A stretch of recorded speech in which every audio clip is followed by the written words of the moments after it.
I hope you all attended the working groups and contributed to the discussion about various resources or various, norms or, like I don't even know what kind of resource is an identity. Like, is it a? That's a very, very, but it sounds kind of like an important resource. So I guess what we're going to do is we're going to hear from someone from each group who took notes and is like the scribe and is happy to like represent and summarize the kind of key things that the group paid attention to, key things that came up, something that like everyone should look at, and then I'm going to facilitate a conversation between anyone who wants to talk about it, to like see what the various issues are, what like feedback everyone has, right? Because having split up into various tracks, we didn't all get to participate in all of the topics, but I'm sure many of us have opinions. But we're hopefully going to be more productive because we had groups work independently for a little bit of time. So can I get the scribes up here?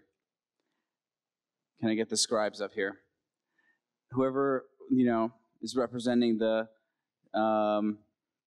different groups. We got Ian. Ian, are you coming up here? Amazing. We got to get some chairs, I guess. Yeah.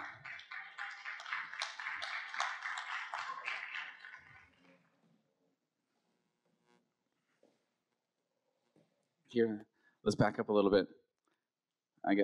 Ian. Let's get up and back up a little bit. I think we're got our backs to some peeps over here.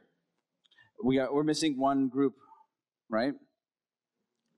Oh, where's the scribe from the crisis group?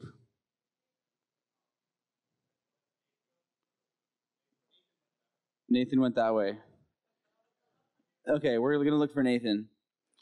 It's a crisis, and how are we going to manage it? I guess we had some emergent authority being delegated to Sarah, and she's going to go get Nathan. Hopefully she keeps us up to date on the state of the crisis so that we're not left here not knowing what's going on. But I'm just kidding. That's just something that is something that came up during the crisis discussion, though. Anyway, so I guess... Yeah. He's on the way. Great.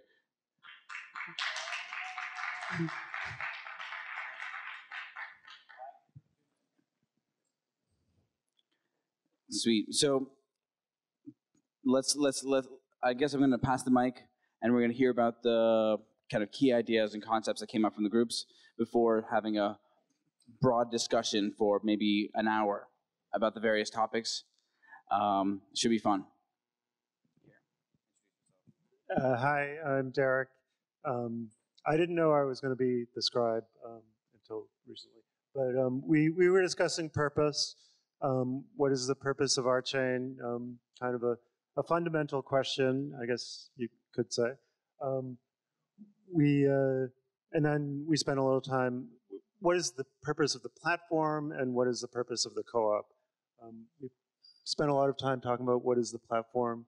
One of the things we talked about was to create a digital computer platform that is a global scaled network that is economically secure, censorship resistant, reliable, available to everyone, decentralized, fair, transparent, sustainable, enabling collaboration.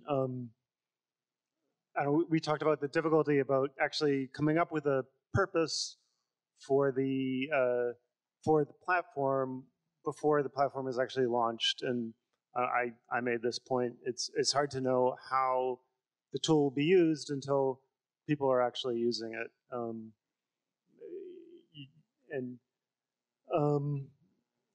Then what is the purpose of the co-op? Conceivably, if RChain is successful, the co-op could have billions of dollars in resources at its disposal, so what should be its purpose? And we talked about stewarding the development of the platform, cooperative at scale, and the idea of trying to create a world for everyone that we want to live in. And we were kicking around different ideas of, buying rainforests out in Costa Rica. Is that kind of is that something that would fall inside the co-op's purpose or not? Are we just trying to foster the development of the platform, or do we have greater goals, a greater purpose? And one of the things we were talking about was creating a Bill of Rights, ownership of identity, protocols on autonomy, and just, we were talking about a point Greg made about the problems that has been with Ethereum and how they made the decision to fork the network and to roll back with the DAO, and addressing those kind of questions. So we're interested in creating a Bill of Rights for users, and the desired impacts of restoring autonomy to the people and to elevate and maintain trust.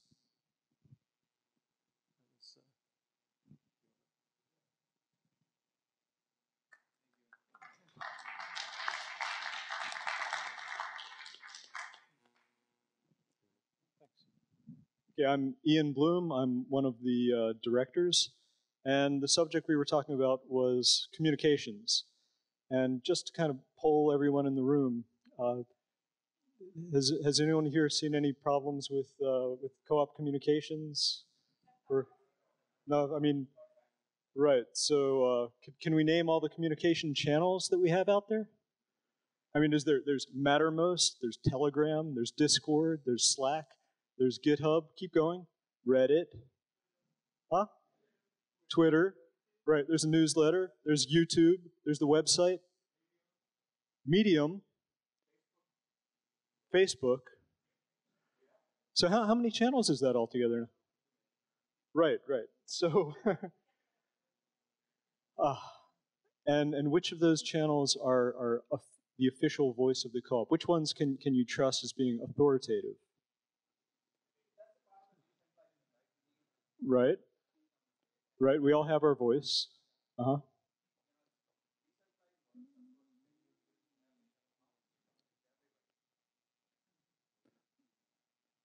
what Navneet just said, that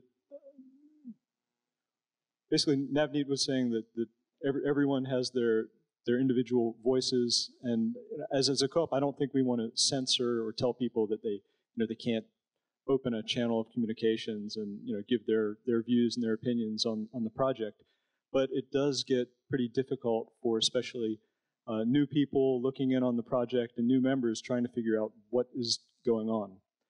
So our discussion group, we came together and we decided that the co-op should hire a full-time communications director. And this position would answer to the chief operating officer and would have the authority to manage the administrators of all these different channels, if they're official channels, to go to these channels and ask the administrators of those channels what issues are coming up, what topics are getting the most likes, and then to curate, to lift out this content and to elevate it, to promote it to more sticky channels that are like an official announcement channel for the co-op, either weekly or perhaps even daily, to blog posts, or just so that we're not losing all of the good content that's coming up in these channels and often just scrolling off of the page. And this position also okay.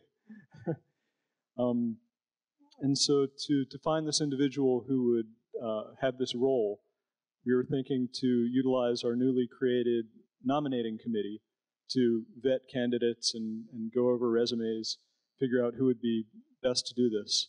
And this position also would carry some authority to dictate how we communicate these messages out to the various stakeholders, whether that be through making changes to websites, or this is going to be someone who'd be able to make pretty high-level decisions,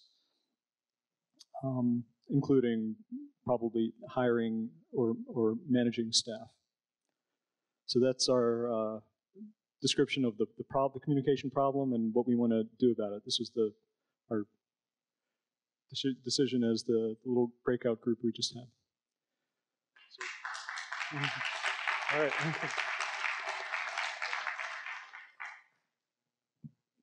Quick questions. Did you guys talk about like kind of moderation policies or anything like that? So for a channel to have the moniker of being an official RChain channel and be listed on the RChain's website or FAQs, it should follow some code of conduct. And right now, we haven't come up with too many rules in that direction, but there's definitely one that we've asked for, and that none of these channels should have a lot of conversation about speculation on the value of the tokens or the future value of the tokens. So if we have a channel where that activity isn't being tamped down, then we would basically delist or dissociate the co-op from that channel. We wouldn't list it as official on our website or FAQ. I was going to say that the channel admins would probably have a dual role of both moderation and curation. Ready, Nathan? Keep talking. Is there any moderation that goes on now? I mean, I think I've seen some amount of moderation, but I also don't really follow the channels much. Is there moderation policies? Let's hear. There is a table with at least a dozen channels with names by them and with a etiquette and guidelines page and stuff like that. So I've asked those folks to sort of tell us what's going on, and a couple of them have started. So at least that much is happening. That's cool. And is that publicly available? Can we find the mods list? Is it like real names and everything? Okay.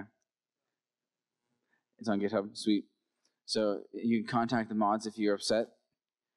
If someone's engaging any kind of abusive online behavior, you'll know who to call. Okay, I guess we're good to go on the crisis management group.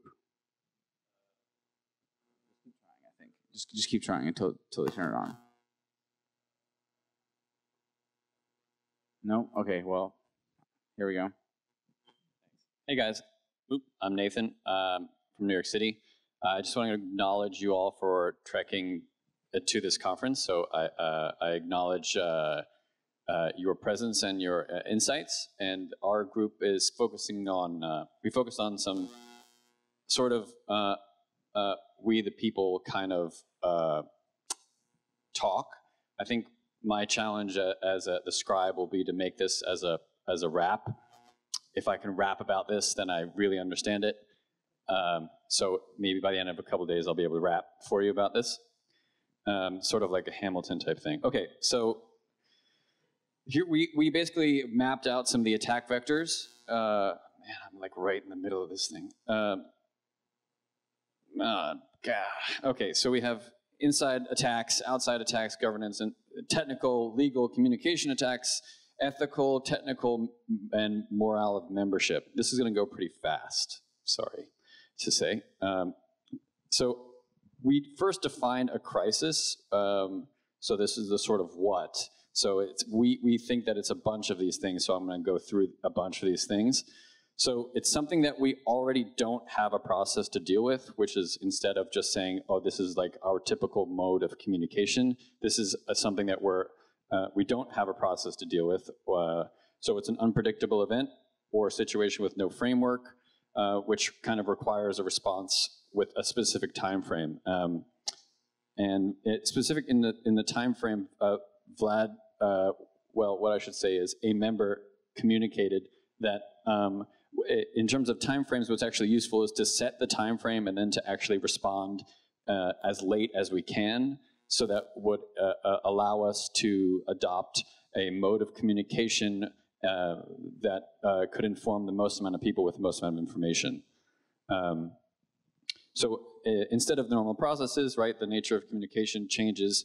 The people who are most connected in the network, this is, here we get into what, and you can stop me if this is too in-depth. Here we get into describing what actually happens in the crisis, which is that usually the people who are most connected in the network are the ones who end up doing most of the work. And so that's sort of a necessary centralization because it comes from the nodes who have the most information about who's capable dealing with the crisis and who have ideas about what's going on. So in this case, that would be like we just sort of say Greg, Nash, and Mike. So here we create a timeline for that enables the crisis management team the longest possible timeline.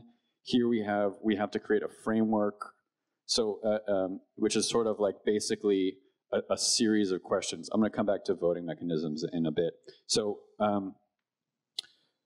these are questions that have to be answered by a certain body of people, which I assume is going to be both an executive board and then like a vote of the co-op. But this is just a series of questions. So who is the incident? So it's like who, what, where, when, why kind of thing. So who is the incident response team responsible for these decisions, which has to do specifically with the vertical that we're in. So if it's a legal question, then it goes to the legal team. Obviously, if it's marketing, then it goes to marketing team. Or if it's a tech, then it goes to tech, but there's also some sort of Venn diagram which kind of overlaps everything, which will probably be the sort of representative democracy. And that gets also into why people are voting the way they do in those Venn diagrams, which we haven't quite figured out yet. And that has to do with an inside-outside vector. So then we talk about when the crisis happens. So like these people who are responding to these things, like how long is their tenure going to be? How are they elected? How are they informed? How informed are these votes? This has to do with the belief that you need a particular amount of information about the subject in order to make an informed decision, and yet not excluding a co-op vote. But this will probably turn to the co-op bylaws. Where does the authority? This is sort of the authority membership. KYC, EML sort of validators to actually validate your authority on that particular matter. And then a sort of question of actually how feasible is the proposed solution. This has to do with staking of proof of authority. So how are crises documented, which goes to what Ian was talking about like how we kind of communicate, like what is our actual communication method? And then so for the crisis documentation team, like Facebook has Pager, and so like there are guys who are on like the tombstone shift overnight who are responsible for staying up 24 hours a day for that particular allotted time. It's like you're working in a hospital or something, and then you have a particular set of credentials that allow you to do that, and a particular set of tallied chores. So, are you guys getting all this? Is this cool? Because how am I on time? Yeah, I mean, just just keep going. Okay, and then okay. So then this gets back to so we assume that there's a series of questions, right? And so they're here for you to read. I'm going to continue going on. Another question is how transparent should we be with particular crises? This is particularly relevant to any particular a DAO hack or parity bug that you particularly care to list out. Okay, so and then I will actually say that Vlad has been really great about sharing with us the first principle solution that he feels has been very useful for him in his experience. So which kind of goes back to our purpose here. So we can just basically take this as a composition and just sort of compositionally drop this into our code base for first principles. So obviously there's a legal framework for the jurisdiction that RChain is operating in at that time, which will be like obviously the main thing. But then there's like also types of principles such as like how, like, you know, which goes into our purpose, like, you know, a fair and free, democratic, you know, situation. And then we have to also establish a definitive document of security procedures, not only for our internal crisis team, but for our members. Like, let's assume that everyone is operating on X phone or X type of email servers, or specifically, there has to be a definitive document for our community that says these are the things that we recommend that you do if you're part of the blockchain community, or if you use a MacBook, or if you use X or whatever. So we have to come up with a definitive document. This is also important for, say, like an event like this, when we're publicly stating on the internet, oh, all of our RChain team is going to be here at this one point. It's sort of an attack vector. So there's sort of physical security, social engineering, incident response, networking and infrastructure. And then anyone who escalates a crisis, this sort of goes into... Are you saying that like we should have like pre-prepared case studies, or like pre-prepared idea of what to do in the case that we have these types of crises? That's a really great question. I feel like you're lobbing me a question. No, I'm just trying to like I think that was the point of like all the different cases. There is we should have like a document with like maybe what it might look like if this were to happen, you know, to the best of our speculation. Yeah, so it's like a fire drill. It's like a what? Like a fire drill. Yeah, exactly. Yeah, we're gonna have to. So you kind of know what a fire looks like, and so you plan for the exits. Like when our Discord server goes down, this is what our treatment looks like. So like that, I think that was one of the main takeaways from the group, was like, in terms of to-dos, or like a recommendation, is like, oh, let's think of crises that we could imagine, and what it might look like for people to respond. Right, like if funds are locked or that kind of thing. So, and then this last point here, which I'll make, is that anyone who escalates a crisis, so like the escalation process, should actually, the person who's escalating should have skin in the game and reduce legal liability. So that we have to encourage accountability and minimize sort of liability of that person. So rather than just people throwing stones at the Google bus, people can actually kind of be part of the solution. So yeah, what we're going to do is we'll put this in a definitive document, and we'll get sort of started on the process. So thanks, guys. Don't worry, Navneet. We're gonna open it up and have like a proper conversation with everyone, or everyone who really wants to speak up about. I think what we'll do is we'll go through each of the group's topics a little bit and see what's like really important for us to talk about for each of them. Well, thanks a lot, everyone. But stay here because we're gonna go. So for the purpose one. We like there were you covered a bunch of different topics. So like first, like there's like all these principles, right? So we want a global scaled network, economically secure, censorship resistant, reliable, available to everyone, decentralized, fair, transparent, sustainable, enabling collaboration. So those are all kind of, they sound more or less agreeable, but like this, let's see if does anyone have any objections to any of these principles? I mean, we might, right? Just curious.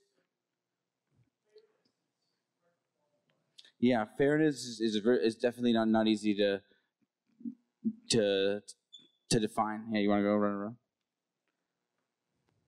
There's also a typo. It's not economically secure. It's economically secured. Secured. With that a D. makes sense with a D. It's very different. Yeah. No, so some of these. Is that like economically leaderless? Mm-hmm. Yeah. So basically, it seems like our purpose is to provide a platform that's like a public blockchain, right? And ultimately, we want to support a world that we all want to live in. But what is that? What kind of a world do we want to live in? Greg was pretty clear that he wants to solve climate change. And I think probably most people will think that's a good goal. But I don't know if everyone in the RChain community will want to use RChain to solve climate change. What do you guys think? You agree, or you think that everyone, are we all united with, like, is somehow the world we want to live in, are we going to be more specific? Like, I think that maybe we could be. Sustainable is in here, and like I'm not really sure if that's a principle. Yeah. Democratic. What's with democratic? Is it a principle? Yeah, that's right. So somehow, like, it's kind of weird to have vague principles, but it also feels good, like fair, transparent, decentralized, reliable. I mean, who doesn't want that? But like, I'm not sure if we're going to be able to like decide what we want in terms of our purpose. But in terms of what we see is the best for the world. Right? Like, I don't think we're going to be united by our worldviews necessarily that much. I think if anything, we're going to be united by like our use of the RChain kind of RChain software stack. I'll just put help each other. I mean, I think that's whatever you guys came to with that end. We want to live in a better world, and to me, at the end, a blockchain or any whether it's B2B or person to person or whatever, it's you want to get goods. People have needs, people have goods, and you want that exchange, and it makes the world better. So people like are going to use the blockchain because it's useful, and they're naturally going to come to the RChain community. And normally, what happens is, if you don't set anything that's in the culture, people will basically just bring their own culture to the situation, right? But everyone who sets an example also will kind of naturally encourage people to replicate that kind of behavior. So maybe we do want to have principles beyond just like use the blockchain and enjoy. So coordination at scale is a pretty key piece that differentiates RChain in a way, and it's a key piece to getting to a world that we can live in, for one thing, and would want to live in. It was the observation that the current ways of coordinating are just not cutting it with the problems that are on the horizon, so we need a different way. Yeah, great, yeah. So, I mean, I definitely resonate with that. Do you want to pass the mic behind you? There's a mic. Another what mic? Is coordination at scale? So cool, yeah. Coordination at scale. So basically, is that a question for you? That was a question to me. Oh, okay. Yeah, great. Totally. Yeah, go for it. Yeah, I'll take. All right, I can give a shot at that. So coordination at scale to do what also is an important thing. One issue that was mentioned was climate change, but I would propose that instead of thinking about a specific issue, there we go. That's better. Instead of thinking about a specific issue, we should think about what kind of problem that is. So that is, at what scale is that kind of problem? There are lots of different problems or potential problems at that kind of scale. Some with different worldviews may think they are problems, and some might not. But if there are enough people who can coordinate on a large enough scale to address whatever existential problems they see coming over their horizon, that's what we need in order to continue as a society, right? Because if we are not able, at our current, in my opinion, our current infrastructure and our current ways of governing, they're just not equipped to deal with these types of problems. You know, existing nation states were set up with borders for a reason because the problems were largely confined to those things. They were confined to those borders. Now we are demonstrably not in that state of affairs anymore. There are things, I think almost everybody could agree that there are things that could potentially wipe us out, all of us. And if we don't have a way to coordinate, that's our fate. Hear, hear. Go Kenny. Yeah, actually, I think that really resonates with me. I mean, to me, like the whole point of blockchain is that it's like a new kind of like international institution that isn't based in the legal tradition, but which allows us to coordinate in ways that before we only really knew how to do inside of the tradition of like this social contract of agreeing not to interfere with enforcement mechanisms. So I mean, I thinking of the blockchain as a way for us to coordinate, I think is not a stretch at all. Do you want to pass the mic to the back? This guy with the hat has been waiting for longer. I just have a question. Thank you. Which is, please speak into the microphone. yeah. So I'm not being facetious, but is something like global warming, is that RChain or is that a DApp? Mm-hmm. Is that an issue over? Yeah, is global warming RChain or a DApp? It's a DApp, definitely. But it definitely like helped as an example to get us to this point where we're talking about the idea that we can use this to form the basis of coordination in maybe new types of organizations and new types of structures, and to you can experiment with the organizational design in a smart contract, really kind of iterate in a very quick way.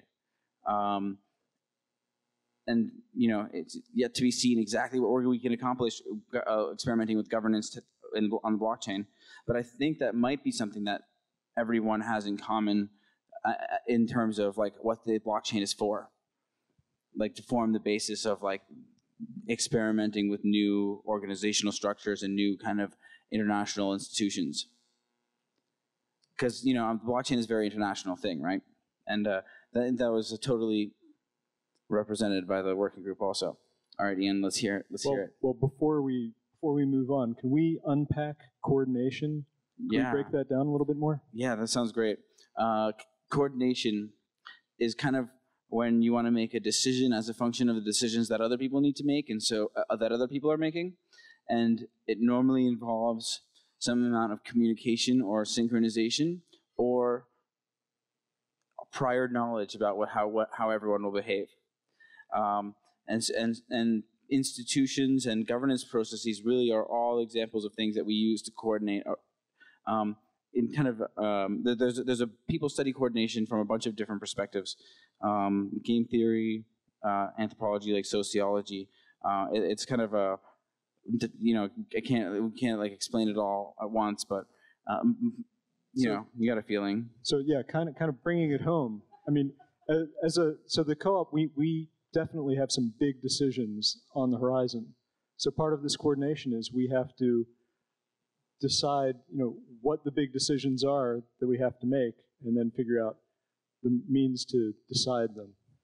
Yeah. So if you want to make a decision in a way that like people will appreciate, and if you can make it unilaterally, like actually coordinating with everyone can be really helpful, right?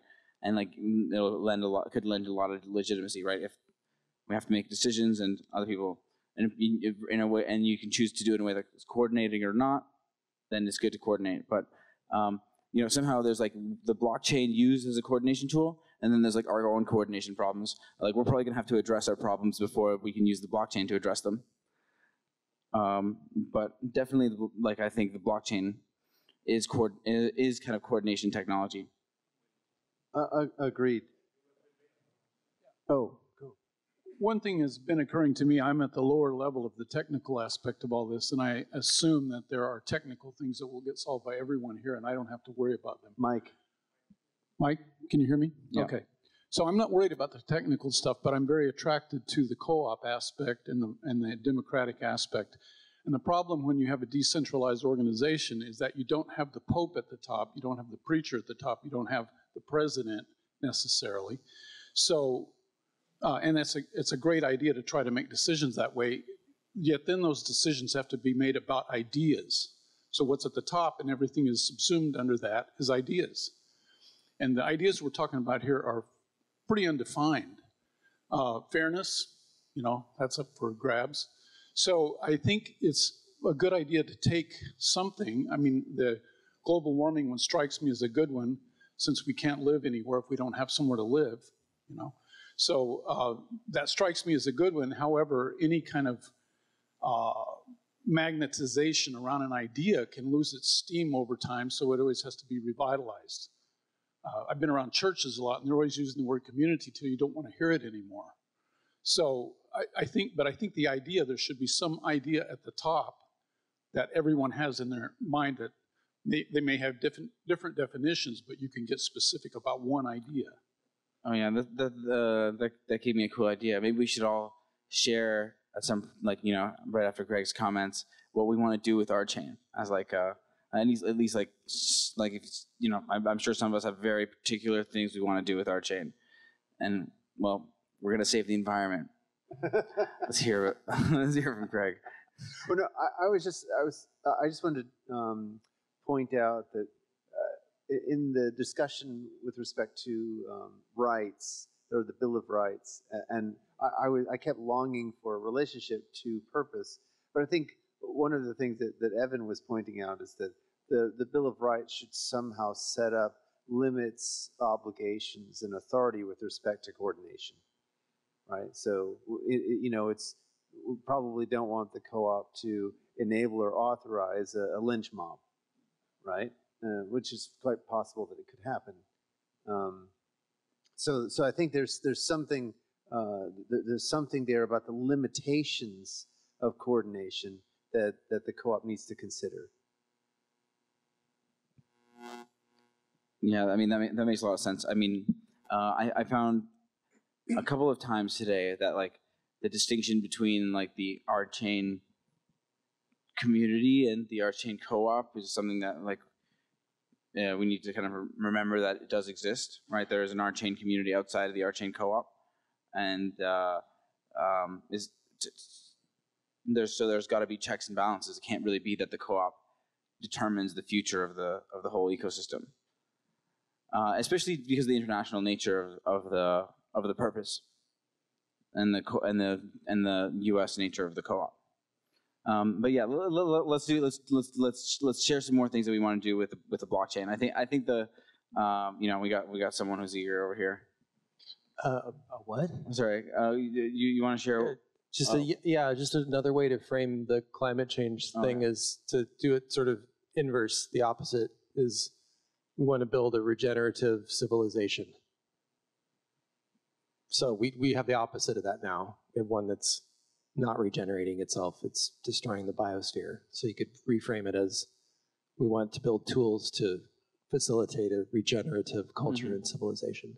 Yeah. Yeah, that's nice. Yeah. So, I guess, you know. Yeah, I would love to add something. I mean, one of the most striking ideas for using RChain for me personally is to build the Earth issue tracker. So to build a tracker where we can put in issues we see, analyze them as a community, and then in the second stage come up with solutions, you know, how we can approach those problems. And in the third stage to come up with constructs, how we actually can gather the resources and build the bodies we need, like legal identities and so on, to execute on these issues, something like that. You know, I think this strikes me, and it is inclusive to problems like climate change. Yeah. Are we still going on what we're going to build? Yeah, I think we should take a little bit of time to relate like the Bill of Rights idea, because the main takeaway here somehow is like, oh, we should have some kind of document that describes what we want and maybe relates like basic governance principles to making sure that like the way that we govern things guarantees that what we want is possible. Like if we want to make sure that it's like censorship resistant and that we have this like very public nature, for example, we might want checks and balances between like the co-op and the platform, and maybe what we should think about is like in the future working towards like documenting the types of things that would guarantee that we get a platform that we could use for the types of like you know, these types of applications. Go ahead. Yeah, I mean, I didn't want to take it away from what you just said, but to Greg's point about, like setting limitations, and then also to Peter's point about like kind of reverse engineering, it might be fruitful to think about the things that you oppose personally that would make you leave the co-op, and then kind of reverse engineer that. Like, so why would we fork? Why would you, renounce your membership and certain things like that? And then we kind of reverse engineer. Yeah, that's great. Yeah. So why would you leave the co-op? Would you leave the co-op if there's a hard fork that stops an application for in any case, only if it's for political reasons? What if it's something that only some people disagree with, right? We have a couple of precedents, right? We have the DAO hard fork is probably the main one, right? That would be the kind of thing that ends up testing the extent to which we want the blockchain to be immutable, censorship resistant, and the extent to which we care about preventing harms due to bugs, right, or due to kind of consequences of the applications that use the blockchain. And that's kind of like kind of a pretty big question. And does it even have strong feelings? We probably have people all over the spectrum in terms of anti hard fork, pro hard fork. Yes, I have strong feelings. So, from my perspective, lived through this kind of thing in a different community. I didn't choose one way or another. I chose to try to do something productive. If that makes sense? So yeah, there are going to be maybe disagreements, but in my head, I don't think about what I would choose or why I would leave. I want to think about what I can do to make something better. So if we all have the same sort of mindset from the beginning, there still could be disagreements and such like that. But if there's a way to merge, if that's the right word, reconcile. Yeah, reconcile is a good one. So there's basically, there's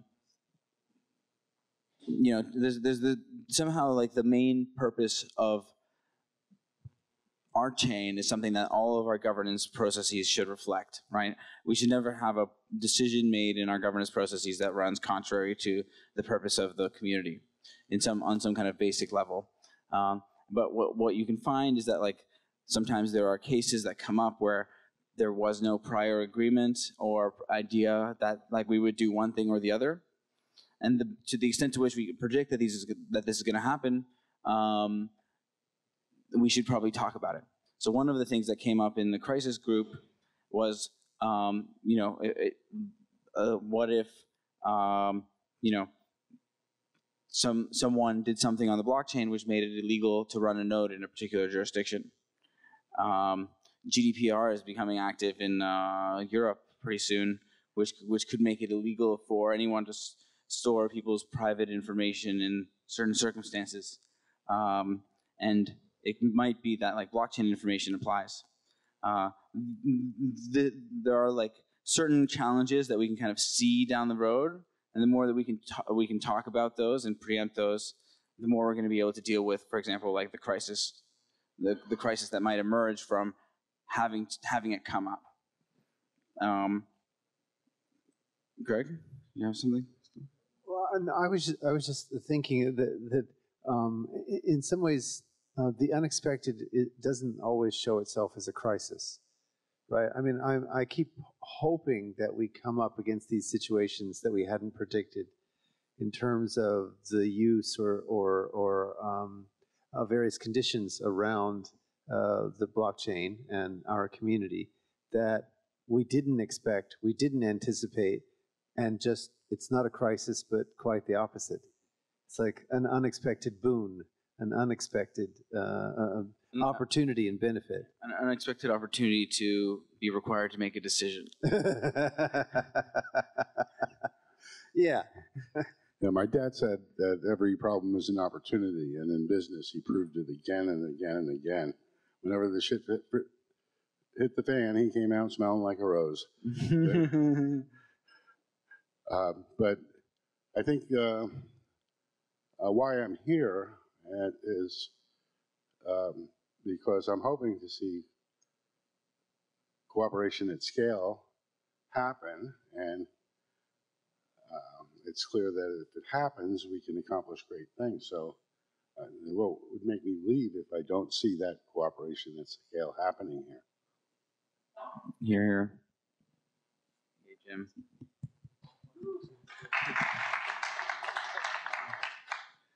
Yeah. So who wants to tell us about cooperation at scale? I have actually kind of an analogy that I came up with just yesterday on how to explain the difference between Casper and traditional consensus protocol. And it's kind of a cooperation analogy. So normally the way I describe a consensus protocol is, okay, you have a bunch of people and they're at the top of a mountain and they're trying to climb down together so that they end up at the same place at the bottom of the mountain. With the traditional consensus protocol, everyone will kind of like coordinate on the edge where they want to go, and then they'll kind of like jump down with like a rope, and they'll all need to coordinate exactly about where they're going to jump before they jump, and then they make this leap. And so they coordinate before they leap. Whereas like in Casper, what we kind of do instead is we're kind of climbing down the wall. We don't really care which direction you go, but you just make sure that you're close enough that you're not going to be separated from anyone else. You know, you watch and make sure you're not separated. You don't, and you kind of will go in any direction. You don't really care where you end up. But so instead of having any point where you commit, you just stick together and you maintain consensus safety kind of in that manner. So kind of the idea is like, oh, part of coordination in Casper is everyone, all the nodes are kind of watching each other's opinions and kind of reconciling their own view in order to try to believe in the same fork choice rules that other people believe. Whereas in traditional consensus protocols, everyone kind of decides and then or coordinates and then jumps off, and it's kind of as opposed to compromising. It's more of like a decision process. Anyways, just like some kind of examples of coordination that we see at the very base level of the protocol, right? But I'm not sure if that's mass coordination. We're probably talking about people coordinating rather than computers. Yeah, hi. We get a microphone. Yeah, I want to raise something there. If we speak about mass collaboration, yes, or collaboration at scale, it is implicit that there are positive sides of usage and negative sides. And I want to raise some negatives there, just to be aware of this, because we enable this. It's a huge power. We can build, for example, decentralized assassination markets. So just to raise that there. And we need to decide if we want to support something like that or not. And I think it is, with creating such powerful technologies, it's also down to the communities to have a standpoint of destructive technologies which arose on top of those platforms. So I think we should have a position there, because the power we create with such platforms will have a profound impact for many people in the world. And therefore, we don't have the freedom to not have a decision on something like that. Just my point there.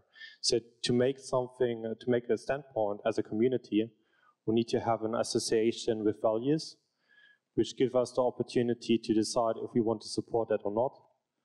And from my perspective, I mean, I wish we have a sustainable world where we have a collaborative win-win, omni-win, where we support each other, right, and not destroy each other. And where we have a democratic world, whatsoever, but not whatsoever, but I think we need to think about that. And a project I would like to emphasize there is to maybe work on something like a community constitution in that direction, which gives us the opportunity to, well, have a standpoint. Yeah, I mean, I think it's an awesome input. You know, I think there's lots of cases that you can imagine where smart contracts could be used for people to coordinate for malicious ends as opposed to good ends. And it's definitely a conversation that we should have as soon as possible so that we understand the various ideas that are at play, at least, so that when an event happens, we're kind of more prepared to deal with it. This also goes to, Jim, you were saying collaboration, cooperation at scale. Part of cooperation is validating people's ideas in the context of a window and a door, right? Yeah, you want to. I totally get that you want to collaborate on an assassination, but there's a door here, and we don't allow that, and it's not a value judgment or it's not anything else other than like this is our limit, and so it can be. You can still kind of validate someone without actually agreeing with them or any other and enabling them to do that. So did I lose someone on that? But how do you not allow them to do that? Yeah, we would have to come up with the value that Kenny suggested. We have the value, and it is not allowed to be used for these purposes. Yeah, but how do you enforce when it's not allowed? You mean hard forks? There needs to be some consensus around the enforcement. Okay, I agree. That would be great. But so there's the kind of classic kind of concern is, oh look, if you accept that there's going to be enforcement and like interference with smart contracts, especially in extreme cases, then you need to think about the governance processes and think about what it would like, and like, are those processes secure? Does this create a vulnerability for the whole platform, right? And these are exactly the kind of really tough questions that we're going to be grappling with, and like over the course of next few days over dinner and breakfast and lunch. And then to your global warming point, which is also kind of, I've been personally grappling with it. If you don't believe in global warming, why should you get to vote on global warming policies? Right? Like, it's kind of like giving the drunk person in your car the wheel. So, I mean, that has to go with, like, how do you stake that? We touched on this stuff a little bit in our discussion. I'm asking a question like, if you don't own guns, why should you vote on gun control? It's not the same thing. I think everybody should vote on everything, but with the discussion around the pluses and minuses and all that, right? So to the point of what's allowed and what's not allowed, when you start censoring things, that removes the whole point of having a censorship-resistant platform. Even though it's bad and people may not like it, you're like, well, this won't be allowed. And then the next, well, maybe this won't be allowed. And that guy said shit, so now that's not allowed. Where does it stop? It's all or nothing. You can't just say, well, that's bad. It's not ideal, but it's a open source, decentralized platform, and you can't stop it. It's unstoppable, which is the whole point of having a decentralized platform. So the issue is, are we valuing freedom of speech over freedom of life? Yes. Freedom of speech. There's no one there's no one or the other. You have freedom of speech. You say as you please, as long as you're not hurting people. Well, I mean, then again, but you can't stop what's created. It's a decentralized platform. What's built is built. Is it bad? Like, sure. Like software that's like attached to some secure hardware that's attached to like some automated like killing machine is not speech. It's not political speech, anyways. It's more like kill instructions. Censorship-resistant kill instructions, decentralized kill instructions. Yeah, it's terrifying, and I think that but definitely value the input, and absolutely, Nash was clapping along. You got a strong allies over here. We're gonna have a real debate. Let's hear it. Let's hear it, Jim. Oh, never mind. Come on, Jim. Just to add to what Brandon said, I mean, it's fine even if nefarious behavior is allowed on it. It's actually fine because now law enforcement, etc., deciding on whatever policy governments or we as a society decide to institute, have more access. Like if people wanted to gang up and like assassinate somebody using fiat currency, it's actually a lot easier When they do it now, like the cops could just be like, wow, looks like there's some mischief here. Maybe we do something to stop it. So I actually don't view it as a problem. It's more like a concept.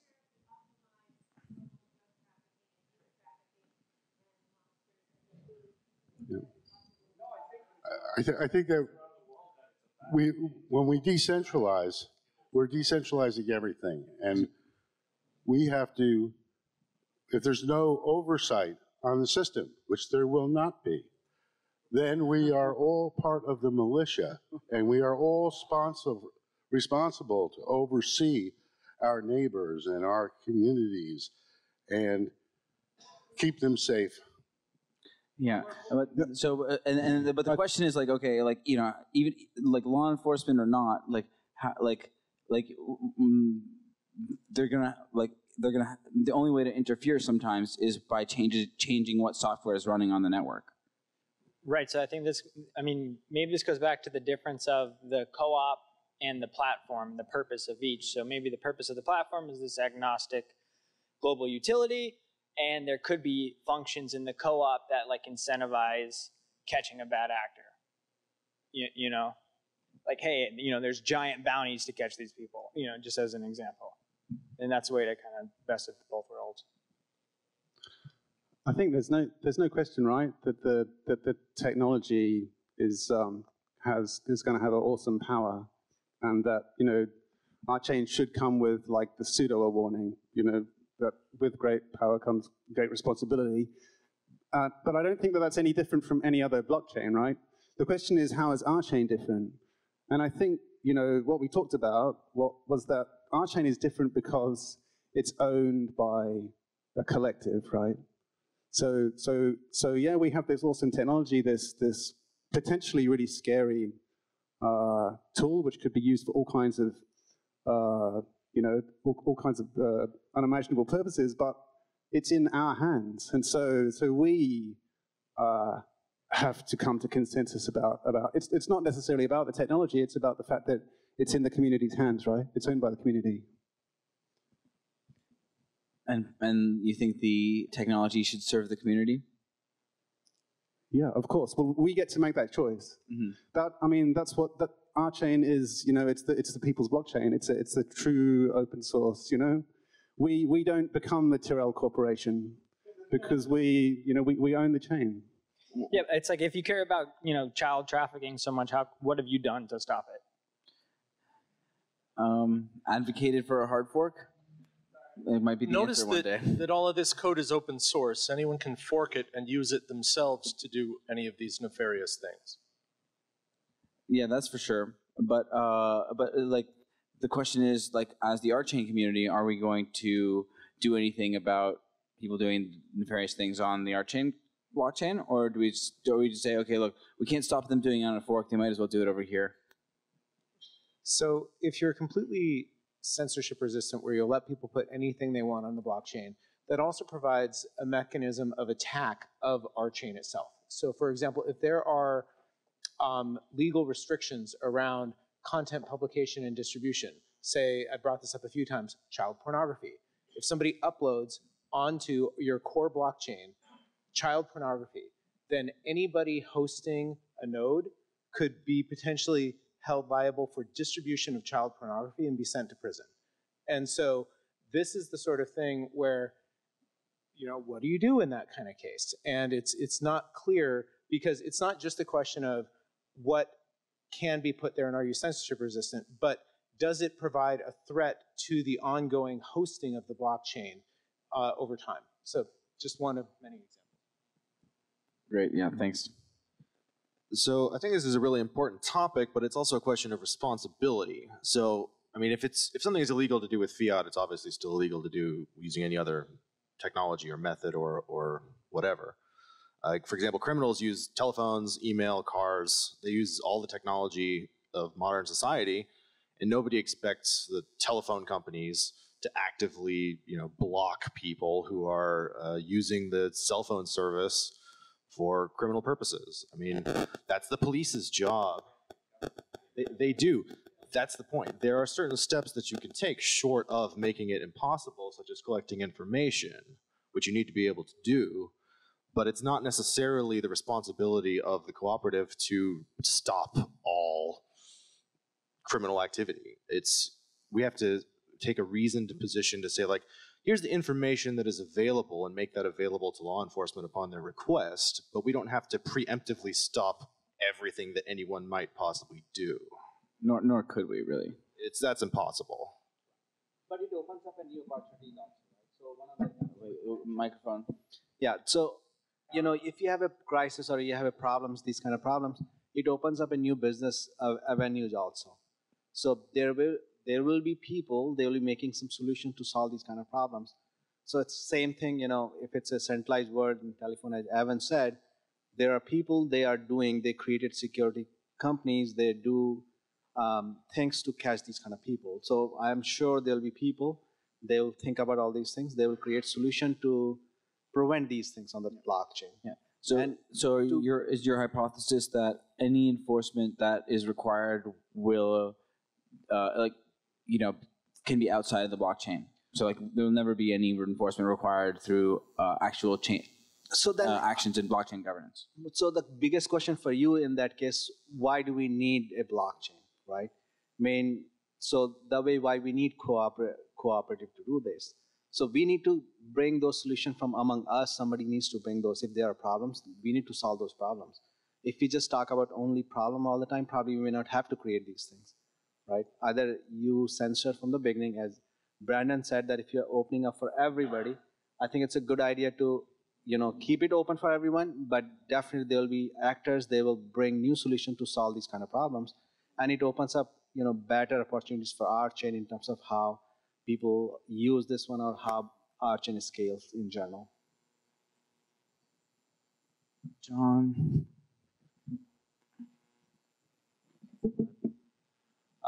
So I think one issue I see is I think a lot of these models kind of assume that RChain is always going to have like a peaceful coexistence with law enforcement, and that, for instance, crypto continues to go without a problem with old money or corporate world or anything without any kind of threat. If for whatever reason governments want to shut down cryptocurrencies, at least to me, it's really important that we start to think of some kind of built-in resistances to something like that, rather than rely on, say, hey, we're going to be allowing child porn because the governments will clean it up. If the governments then turn on RChain, then it's like a very easy sale, easy attack vector to really shut it all down. And I think it's naive to think that it'll always be this way where we can rely on government to impose our morals or judgments about how things should be. I totally agree and want to add on that as well. I mean, if you think about, for example, that RChain is a global network, right? Then we need also assume that we have different jurisdictional zones where different interest actors will interfere with the content of the network. So as far as I understand the approach of the technology side, we will see different RChain charts, right, with different policies. So, and I think that is the way to go as well, because this enables to distribute also the say law enforcement side to different areas, and different actors will take care about different policy enforcements, and this will give us more resilience as well, and different charts with different properties. And I think it is in our interest to have charts also which are government resilient, right, for some purposes. But yeah, I think it's good to think in a multi-dimensional space there, like that this will be not one solution but one government's algorithm. Yeah. It's just a heads up, we're at 4:47. I think we've got at 5 o'clock somebody coming in. Is that right? So just to be aware.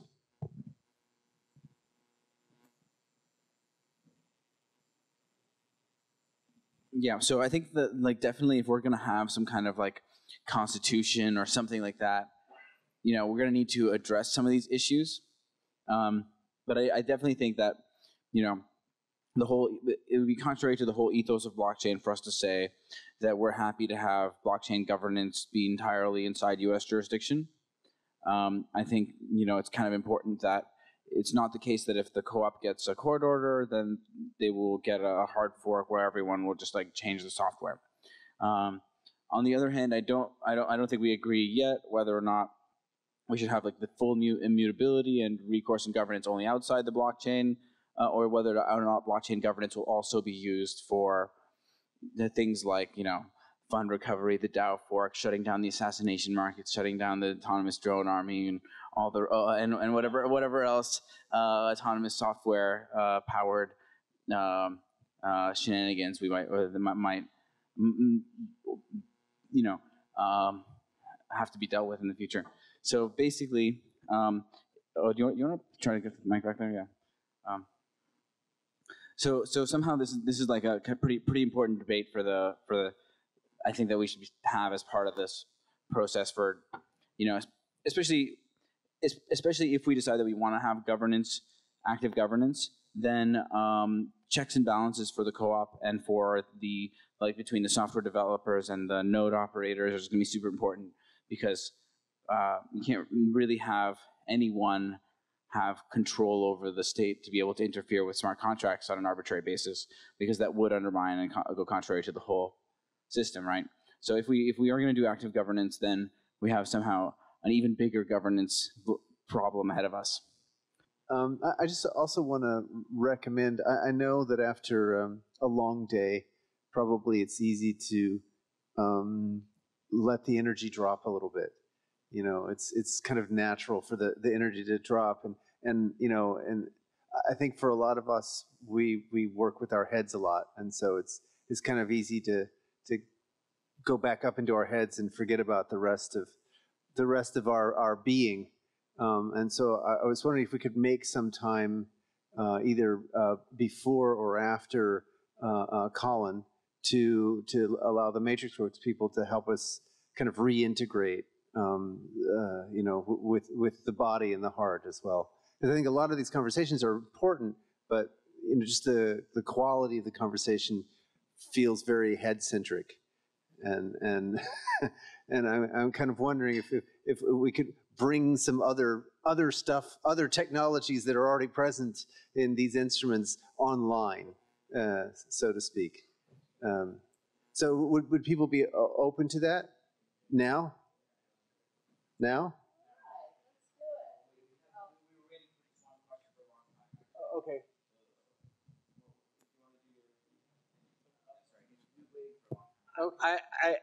I don't know if this is the right time just before a break, but we could notice that the last half hour has been blockchains versus government, kind of, one group morality versus another group morality, and that just doesn't feel right. I mean, maybe the solution is,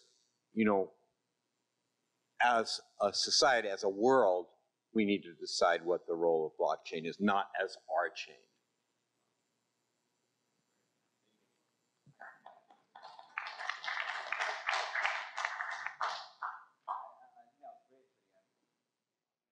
His name is Colin Clark. He's the lead software architect at the Inclusive Design Research Center at OCAD in Ottawa, Canada.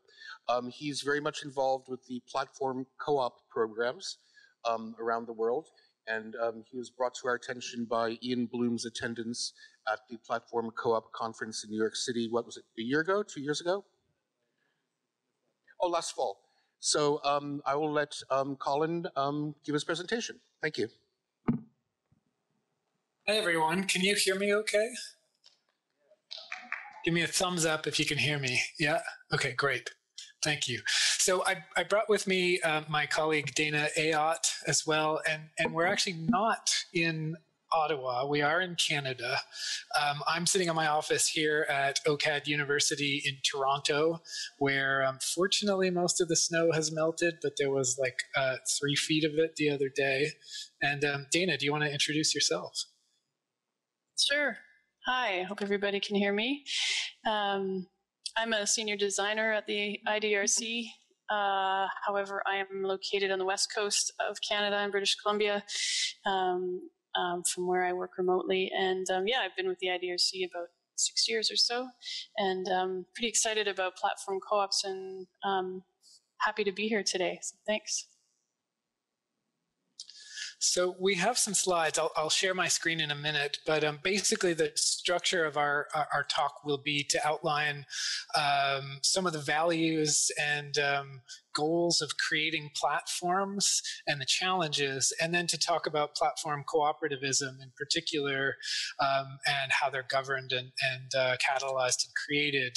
And then we hopefully will have time for questions at the end. So let me share my screen. I think it will mean that I won't be able to see you when it goes full screen, but we will get that all set up. Just let me know when you can see it.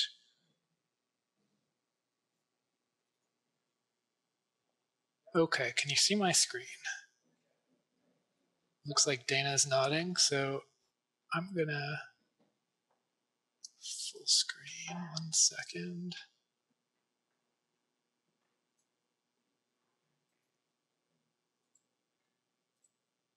Okay, can you still see my screen? Everything working? Great. So I wanted to start with the question of why create platforms and why think about economic inclusion, which is at the heart of our work supporting platform cooperatives.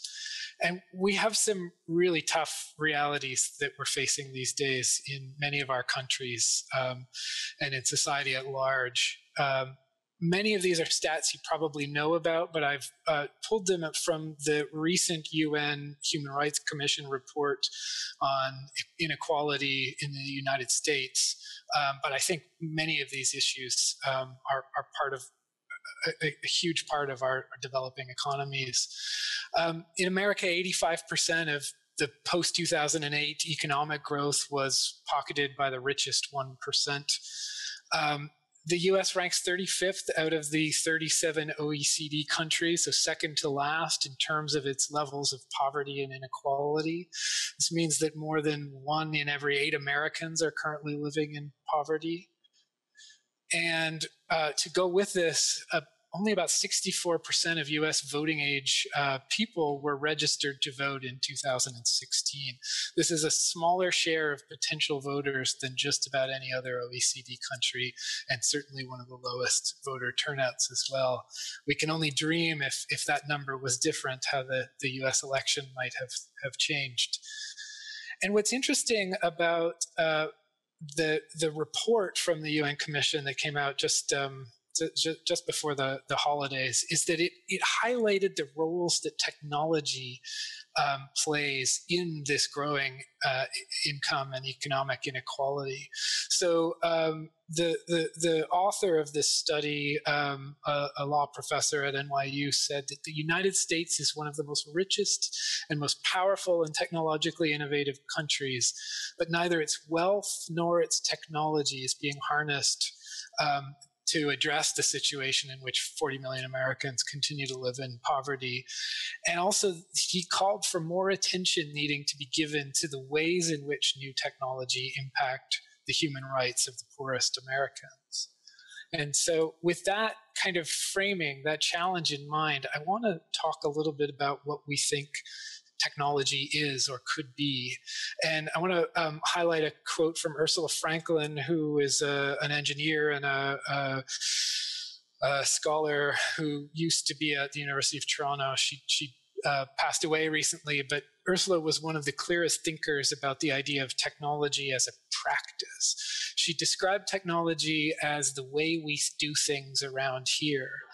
And this is to say, perhaps pointing out the obvious, that the way we create our technologies, the technologies, how we code them, how we design them, and the values and the social dynamic that we practice with as we're creating our technologies and our platforms, and the values that we invest within the systems that we're developing all of those things have a fundamental shaping effect on the kinds of technologies that we're even able to create, and on what kinds of things people will be able to do with these platforms and technologies and what they'll be able to express.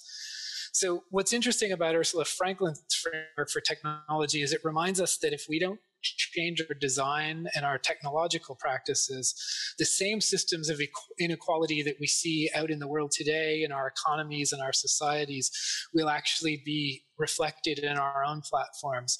And that's despite our best intentions. Here I think good intentions aren't enough. We actually need to change the way we design and develop. So Dana and I both work at a place called the Inclusive Design Research Center. And the goal here is to create new design and development practices, tools that other people can use and contribute to. Everything we do is open source and open access. And to teach the principles and the techniques of what we call inclusive design, which I'll talk about in a second. We do a lot of work on international standards around accessibility and access. And we also provide services that support people with disabilities in having their technology match up with them and their personal needs. So one of the main changes, the shift in technology design and development that I was talking about earlier that we work with is something called co-design. And co-design is the practice of designing with people, not just for them. We don't have a kind of instrumental or a prescriptive process. Many design methodologies will tell you that you have to do these kinds of research steps and that kind of persona and modeling and stuff. We don't go with the kind of instrumental process so much as to bring the people that we design technologies with into our space to be dynamic and flexible and opportunistic in how we draw the roles and relationships in the design practice, and to be willing to step aside as not just being the inspired designer or technologist, but to step back and say, hey, what role would you like me to play in this process, and what role would you like to play as we create these platforms and these systems?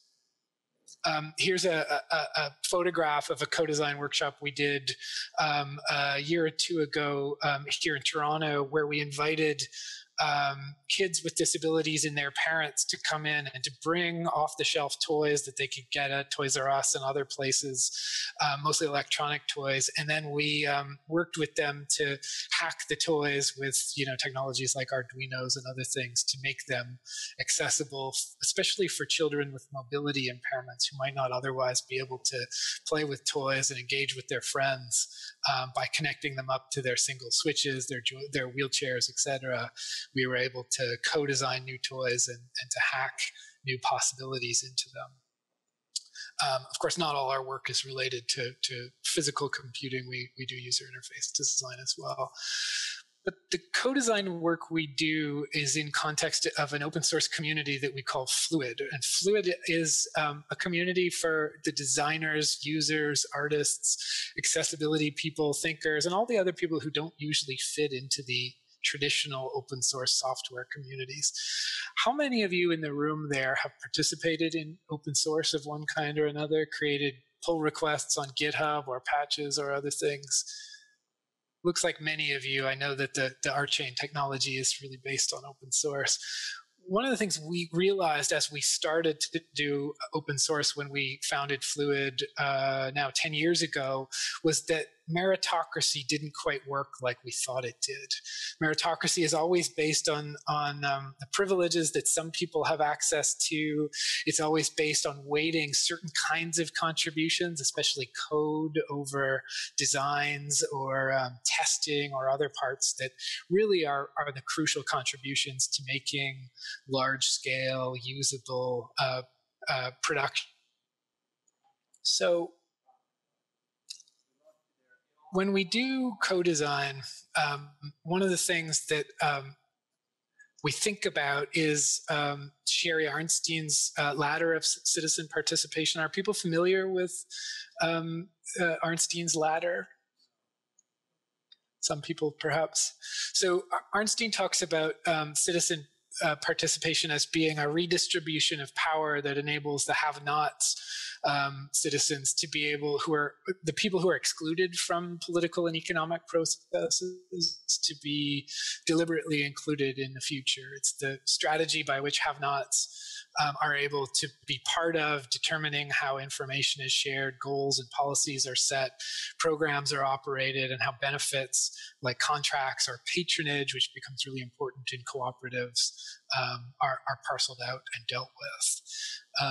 So Arnstein's ladder looks something like this. I hope you can see this slide, but at the bottom, she's got methods that involve non-participation, moving up to a kind of tokenism, which would be consultations or information or placating. And really, it's the top of Arnstein's ladder, citizen power, which she basically describes as starting with forming partnerships, delegating power to those, for example, who form the cooperatives, and ultimately to a kind of citizen control, which means, again, in the context of platform cooperatives, that it's those who produce the material on the platform, those who depend on it, who are the ones who control and are responsible for the platform. I'm just going to pause for a sec because I've seen a couple of things pop up in the chat, so I want to make sure I'm not missing anything there. And then we'll move on. Oh, I can't even see the chat. I'm going to assume that, Dana, you will tell me if I'm Yeah, I think it's okay. I lost your audio briefly. I'm not sure why, but it was very brief and then it came back. So. Oh, no. But everyone can hear me now?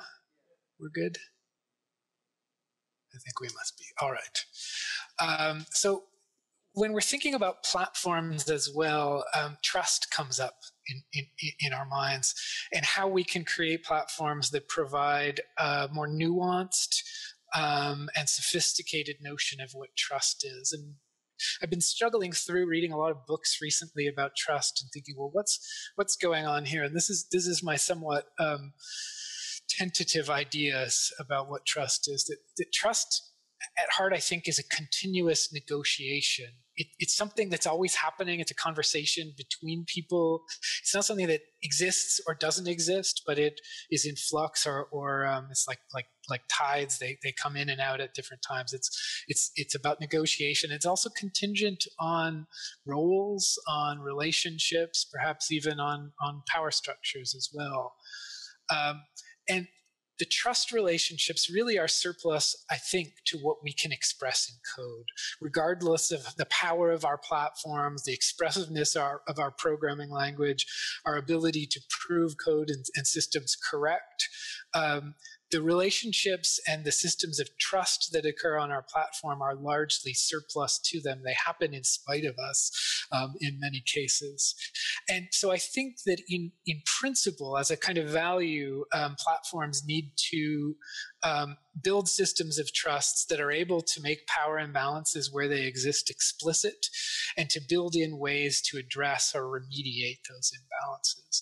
And I think what this means when we're thinking about technical platforms is that each participant in a platform, regardless of their technical knowledge or skill, should have different ways to see into the platform, to understand how it's working, what the roles and responsibilities are within the platform, and to feel vested in the ability to influence the inner workings of the system. It seems to me that this is the heart of a functioning democracy, that when people feel engaged and able to influence how the system works and its direction, then their levels of participation and investment and of course the opportunities that come with that increase.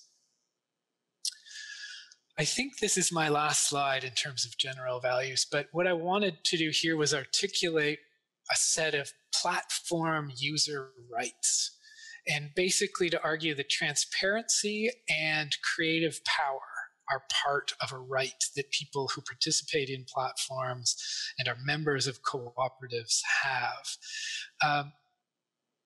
And I think that things like open source and open access resources really go a long way to help with transparency and creative power. But I'm also talking about the technical capacity of the system. Again, for people to be able to see into and understand the inner workings of the parts of the platform of the system, and to even see if somebody's programmed a contract or some logic or a user interface in the platform, and understand how those things were composed together, to be able to create new software components or remix those parts of the platform without having to be part of a technical elite.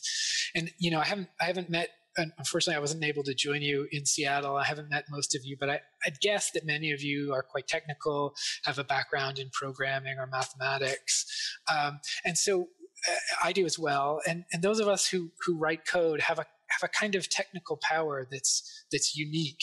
And so platforms increasingly need to be able to delegate that power through authoring tools, metaprogramming systems, etc., in order to give people this ability to see into things, create things without being programmers, to take software applications apart and maybe choose to only use one piece of it, or to combine two different things on a platform together to create a new one, to be able to see the state of a software application or what's running on the platform, and then to be able to present it differently inside another software application.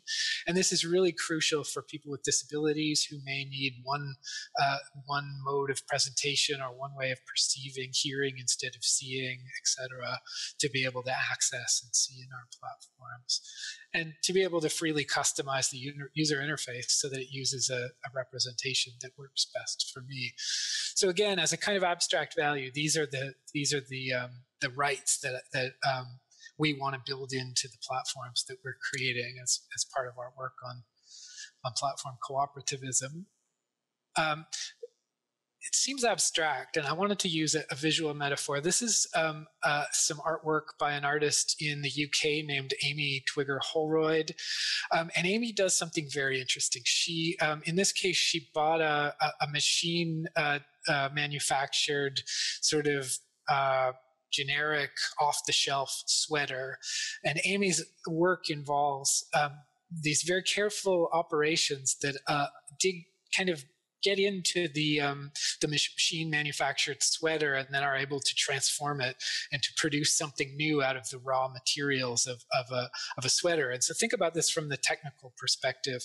When we're building platforms, can we allow people who aren't us and may not have access to the same level of industrial machinery that, the loom that knit this sweater originally, but can we give them ways to splice their own designs into the process, to express their own new embellishments or forms of creativity within the structure that's already been provided or presented to them? So I think if you're cool with it, Dana, I will pass it on to you and we can dive a little deeper into what, okay, so there's all these values. Now, what's this platform cooperativism stuff? Great. Thanks, Colin. I love that sweater. I wish I was wearing that sweater. So we pulled this quote out from an essay by Juliette B. Shore in Old Exclusion in Emergent Spaces, and it pulled it out because it really speaks to, I think, the connection between inclusive design and platform cooperativism. I'm just going to read you the quote. If platform co-ops are to succeed without reproducing their own more privileged class, race, and gender homogeneousness, founders and early participants must be highly attuned to subtle social dynamics that valorize the practices and traits of dominant groups. Furthermore, they must stop those dynamics from developing. Practically speaking, achieving that probably means starting with a diverse group of founders and early participants, at the very least on the social dimensions of class, race, and gender. And of course, we would add disability there as well in terms of unique needs and a broad range of needs in terms of interacting with digital content and digital technology. Thanks, Colin. Yeah, so I wanted to speak to, as Colin mentioned, now I'm going to talk a bit about why platform co-ops, why they're important, what they can address. So in terms of the digital economy, we believe we need alternative economic models because currently the economy powering the internet is not working. Some of the things that Colin pointed out about financial inequality are a problem. There's a lack of workplace democracy in many cases. There's a lot of top-down control of platforms. Invasion of privacy that we're all very familiar with in terms of our digital information. There's a kind of smokescreen of counterculture, what's often referred to as the sharing economy that's not really about sharing. And again, it's that top-down control and who's benefiting and who's making the money. There's a shift to more freelance work in the digital world, so we need better protection of worker rights in that regard. And stagnating wages are also a problem. So we believe that platform co-ops respond to the market failures of the online economy. And I'm just going to list some of the benefits of the platform co-op model in that regard. Platform co-ops have a lower transaction and retention costs. Surplus revenues are transferred directly to members of the co-op. We also know that 80% of co-ops survive their first 5 years, compared with 41% of other business ownership models. In co-ops, money flows within local communities. And there's a protection from exploitation through ownership, transparency, and worker control.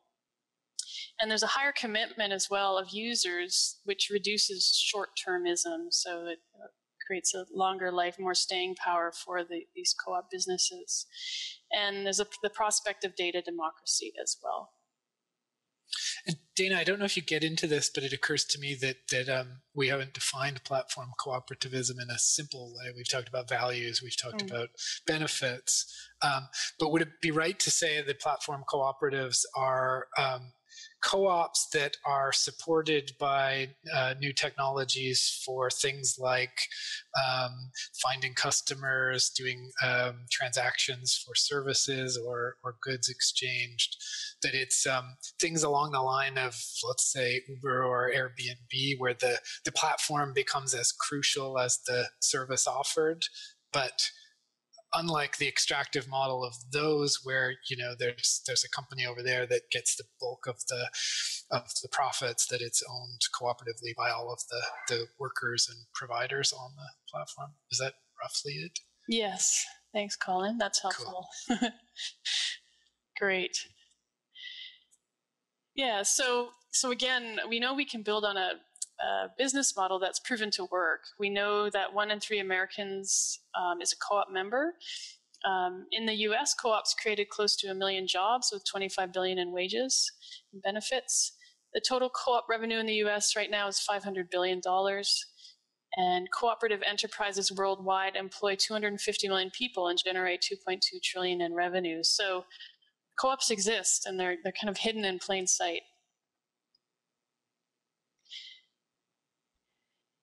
So I want you to imagine now a digital economy that would follow these 7 cooperative principles. So the first is voluntary and open membership. The second is democratic member control. And third is member economic participation. Fourth is autonomy and independence. Fifth is education, training, and information. Sixth is cooperation among cooperatives. And finally, concern for community.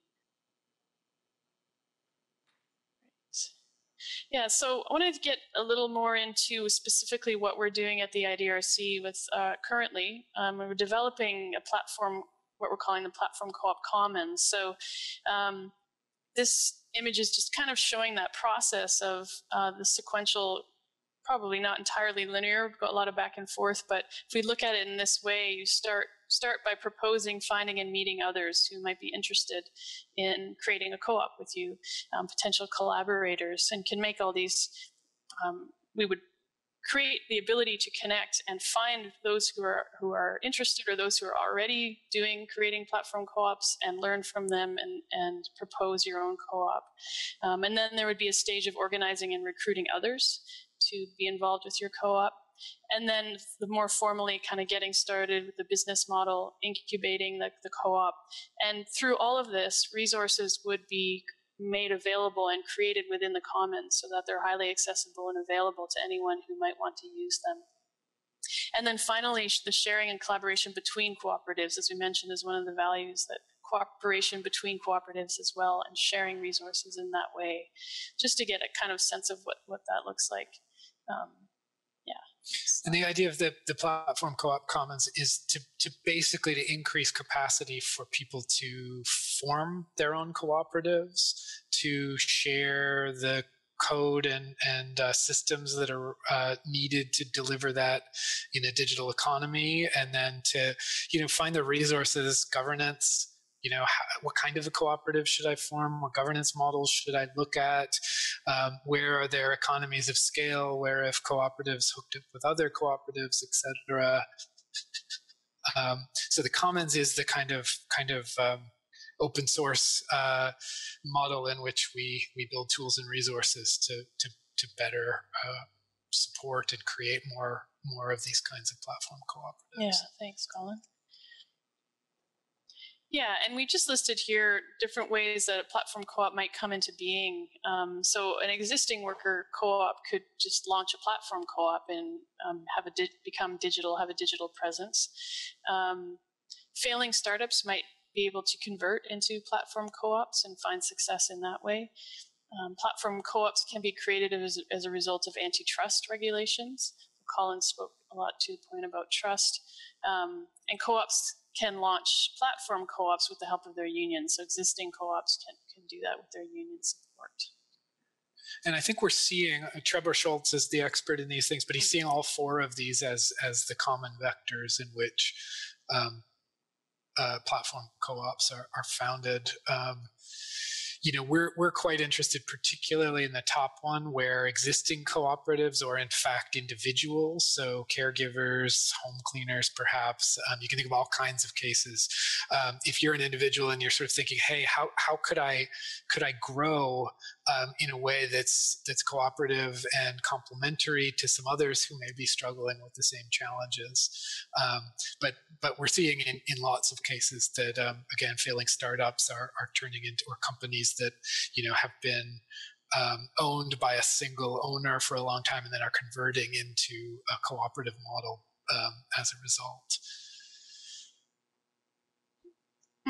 So I just saw a message that we have to wrap up due to time constraints. Oh, okay. Am I right about that?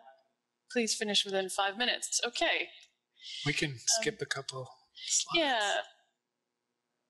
Maybe, well, I'll talk to this slide. I think this one's important. So just to talk a bit about our project, it's basically kind of breaking it down into the learning commons that we talked a little bit about and the toolkit. So it's really a lot about creating these resources to allow people to more easily start platform co-ops, to know why they might want to start one, how they started, who else might be interested. Providing legal templates is really important. Onboarding tools to get people started. So basically that's what we're up to, the IDRC. And yeah. We've been working with Harvard Law School on these legal templates, so giving cooperatives a way to more easily, and co-op law is actually quite obscure in terms of the lawyers you can find. I think there are about 30 practicing lawyers in the US who specialize in cooperative law. So can we give digital tools to support them in the process of founding a cooperative, thinking through the governance challenges, et cetera? Yes. And Colin mentioned Trevor Schultz at the New School that we're working with closely on this project. So yeah. We got a little bit of funding. It's not a lot, but the Google Foundation gave us some support to build what we're kind of calling the first version, maybe not quite a 1.0, but we'll call it the Platform Co-op Toolkit 1.0. And that's to build out the learning commons. So basically part of increasing people's capacity to form their own independent cooperatives is to have the learning tools that they need to think through the questions of what kind of cooperative, what models of governance, et cetera, to build that in a Creative Commons licensed, open, easily translatable set of resources. And then to co-design the tools, we're doing this with caregivers, particularly in the Filipino caregiving community, that would allow individual caregivers to find others, to say, hey, here are my goals or the problems I'm facing with my own personal caregiving business. These are the kinds of ways I'd like to grow. These are the ways I'd like to measure the success of my work and others, and then to kind of match them up with others who would be complementary with that, and then help them kind of work through, again, the legality and give them the technical infrastructure for finding and forming cooperatives. And maybe, what do you think, Dana? Should we do any more? Or? I think, what's after this one? Remind me. Yeah, so I think we can, yeah, great. Thank you. Thank you. Any questions we can talk about before we wrap up? How much of your resources can we crib? That's a great question. Again, it's all open source and Creative Commons license. So as we build those resources, please take them, use them, and share new ones with us as well. Cool. Thanks. I'm actually wondering if there might be an iteration where you consider RChain as a resource that you incorporate in your offering. It was something we chatted about. Was that maybe a month ago? And that possibility. I think. It's fascinating. I hear from blockchain venture capital funds quite regularly. They're always in touch with Trevor, a number of other platform developers. I think RChain has some really interesting aspects that make it quite unique. I have a lot of interest in the ways in which people can get started today in making their cooperatives. Workers, in many cases, again, home cleaners, caregivers, are in relatively precarious financial situations. So to what extent can the values and the goals that you share and that I talked about earlier be something that's realized through a platform like RChain? That's a conversation I'd love to have. And it's funny because maybe you all of you can tell us how something like RChain would, how complementary is it to this vision of an open democratic platform and to collaboration and participation, and what are the areas we should be looking at in RChain and looking for collaborations with?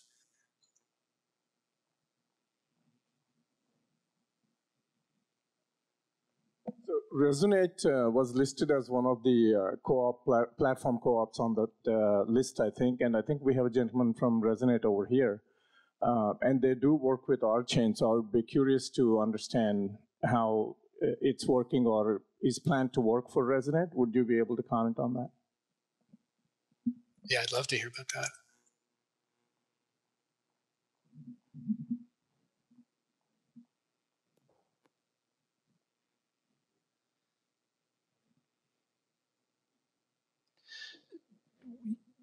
To me, the whole purpose of building Resonate was to create a full music ecosystem that could support the culture from every conceivable direction. And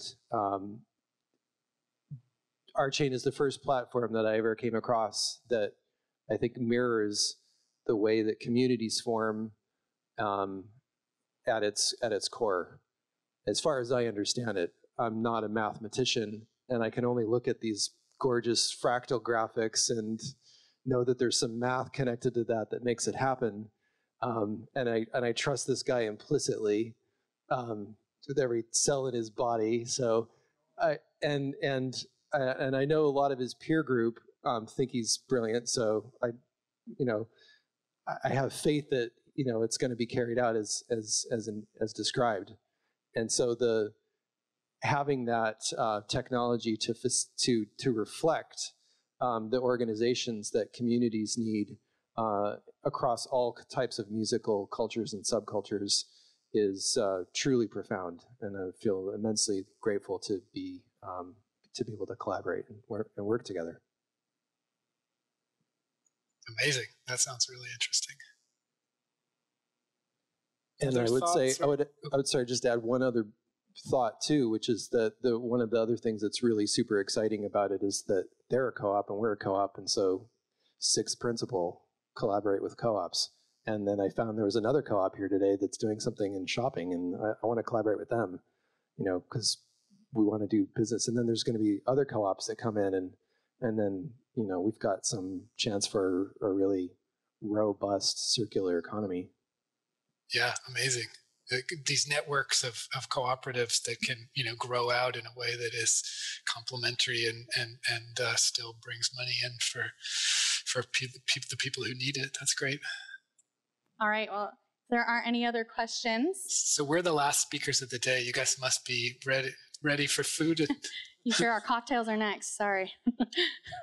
Yes. No, it's great. Thank you so much for joining, and we appreciate it. Thank you. This was great, and I hope we can keep up the conversation. Thanks. Cheers. Thank you.